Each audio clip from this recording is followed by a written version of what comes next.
तो भक्तों, ओम नमः शिवाय, श्री शिवाय नमस्तुभ्यम, जय श्री महाकाल। जी हाँ भक्तों, क्या आपके घर में कोई ऐसा व्यक्ति है जिसका विवाह नहीं हो पा रहा?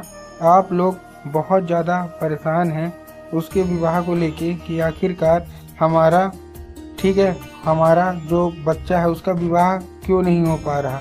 ठीक है ना, आप लोग बहुत ज़्यादा परेशान है कि आखिर विवाह क्यों नहीं हो पा रहा, क्या दिक्कत आ रही है, क्या समस्या आ रही है कि हमारा जो बच्चा है वो बिल्कुल भी विवाह उसका नहीं हो पा रहा। तो आपको परेशान होने की बिल्कुल भी आवश्यकता नहीं है, क्योंकि आज जो मैं आपको उपाय बताने वाला हूँ, अगर आपने उसको ध्यान से सुन के और अच्छे तरीके से कर लिया तो अवश्य रूप से उस बच्चे का जो विवाह है ना वो होगा ही होगा। क्या करना है, कैसे करना है, पूरा आपको मैं बताने वाला हूँ उपाय, तो ध्यान से उपाय सुन के अच्छे से करिएगा। देखिए, विवाह के न होने के कई कारण होते हैं, ग्रह मतलब जो वास्तु होते हैं, ग्रह होते हैं, उनका सही ना होना। लेकिन आपको तो पता है कि शिव पुराण की कथा में आपको जो जो उपाय बताए गए हैं, अगर आपने उसको ध्यान से सुनकर और अच्छे से स्मरण करके और अच्छे तरीके से कर लिया ना, तो जितने भी वास्तु ग्रह नक्षत्र खराब हों सब सुधर जाते हैं और विवाह पक्का होता ही होता है। यही उपाय मैं आज आपको मैं बताने वाला हूँ। देखिए, आपको पता होगा कि पूज्य गुरुदेव की जो कथा होती है उसमें लाखों की भीड़ आती है। कैसे भीड़ आती है? लाखों की भीड़ आती है। और जब गुरुदेव की कथा में लाखों की भीड़ आती है तो वहाँ ज़्यादातर जो भक्त होते हैं वो क्या करते हैं, पत्र के द्वारा अपनी इच्छा मनोकामना जो होती है ना वो गुरुदेव तक पहुँचाते हैं। तो अभी गुरुदेव की कथा चल रही थी, आज से 4 से 5 महीना पहले की बात है। गुरुदेव की कथा चल रही थी और गुरुदेव की कथा में लाखों की भीड़ आई। अब जब गुरुदेव की कथा में लाखों की भीड़ आई तो वहाँ ज़्यादातर जो भक्त थे ना उन्होंने क्या किया, पत्र के द्वारा अपनी इच्छा और अपनी मनोकामना जो थी ना वो गुरुदेव तक पहुँचाई।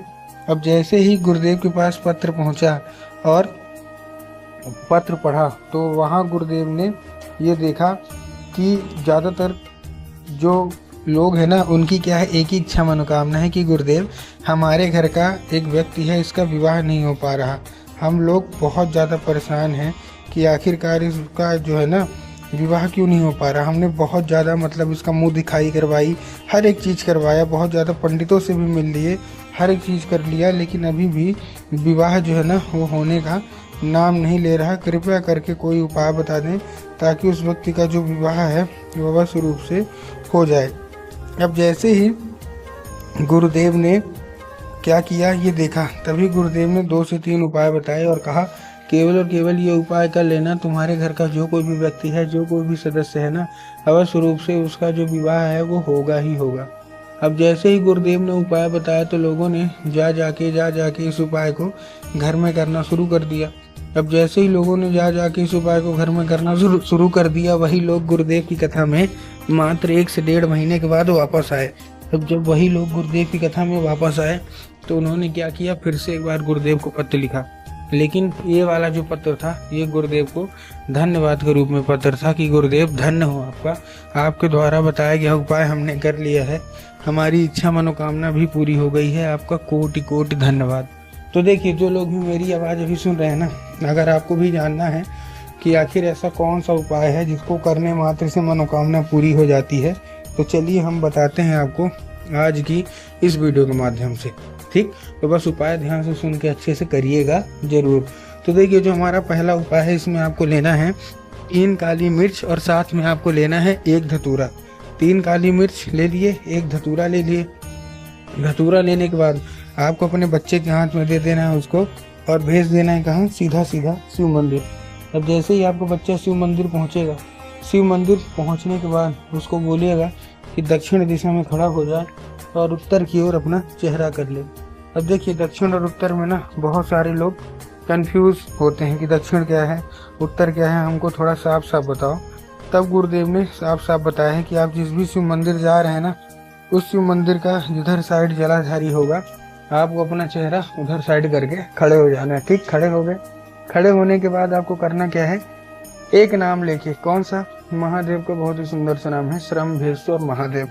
तो आपको करना क्या है, आपको श्रम्भेश्वर महादेव का नाम लेके और उन्हीं का स्मरण करके आपको चुपचाप क्या कर देना है, अर्पित कर देना है बस। पूज्य गुरुदेव कहते हैं कि अगर आपने श्रम्भेश्वर महादेव का ये उपाय कर लिया तो अवश्य रूप से इच्छा मनोकामना पूरी होगी ही होगी। ये था कौन सा, ये था हमारा पहला उपाय अब हम चलते हैं अपने दूसरे उपाय की ओर। अब देखिए जो हमारा दूसरा उपाय है ना, इस उपाय में आपको करना क्या है, इस उपाय में आपको सबसे सिंपल सा एक काम करना है। क्या काम आपको ये करना है कि आपको लेना है लाल चंदन, और लाल चंदन लेके पहुंच जाना है सीधा सीधा शिव मंदिर। अब जैसे ही आप लाल चंदन लेके शिव मंदिर पहुंचेंगे, शिव मंदिर पहुंचने के बाद जो नंदी होते हैं, तो नंदी के आगे का एक पैर होता है ना जो कि उठा हुआ होता है, तो आपको करना क्या है, आपको नंदी के आगे वाले पैर में जो कि उठा हुआ है वहां अपने दाहिने हाथ की कोई भी एक उंगली से आपको चंदन वो क्या करना है, लगा देना है।